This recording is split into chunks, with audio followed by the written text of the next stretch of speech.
Alright, hey guys, so I had mentioned in the last video that I had done some pretty cool upgrades to my 60's Road Worn Strat, and I'd been getting a lot of questions, so I was planning on doing the video anyway, so here we go.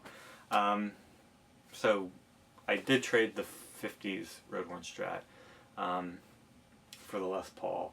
I hadn't really been playing that guitar too much anymore. It really just kind of sat in its case because this had taken its place as my favorite. I kind of went back and forth between which one I'd liked better.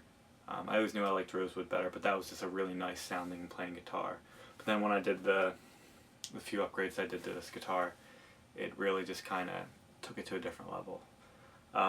So I guess we'll start with probably the coolest thing and the biggest thing to mention is the new pickups in this guitar.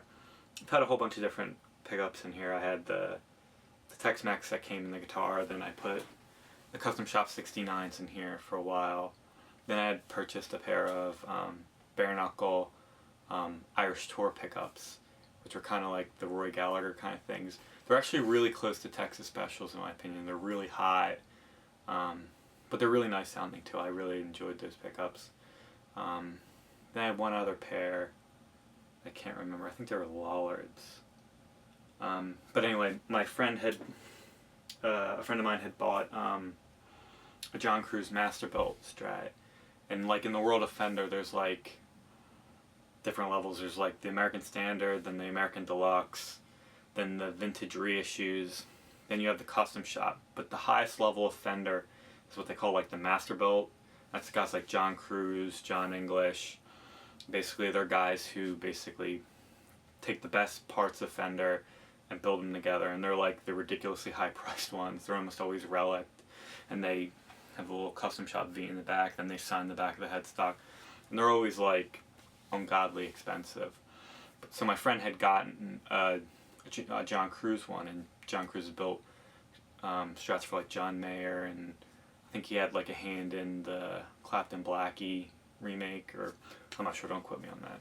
So he'd purchased that guitar, but he really didn't like the pickups that much. He'd really, after hearing the Irish Tour, he really liked those. So he had bought a pair of them, and he asked me if I was interested in the pickups that were in that guitar, and I said, yeah. So these are the pickups. These were in his 60's Masterbuilt, and they're actually hand wound by Abigail Ybarra. So if you don't know who she is, she's been basically winding pickups for Fender since the kind of beginning. Since the beginning of Fender, she's been winding pickups since the 50s, and these are really great pickups. They're hand wound. They're actually signed by her, and each one has a little serial number on them. And they came with this like certificate of authenticity, and she signed it. It's kind of wild. They put so much like time and creation into the pickups, and you can see even the custom shop 69s, which are made by her herself, but I think they're made by her team actually. I don't think she actually makes them herself. But you can see the quality between the two is just like they're heavier, and they just seem like they're made out of nicer and better materials. So they sound great. I'm really happy with them. The other thing that I did, I changed the tone pots. This really isn't a big thing, but makes a big difference in the sound. Because they were scratchy and they just kind of sounded weird. They were really clucky and quacky kind of sounding. It wasn't bad. I actually liked them, but they were really, really scratchy, and they were just. So I just decided to change them, and they're just the ones that they had at Guitar Center. So I put them in, and they sound completely different. Those ones were clacky. These ones are really hollow and really full sounding.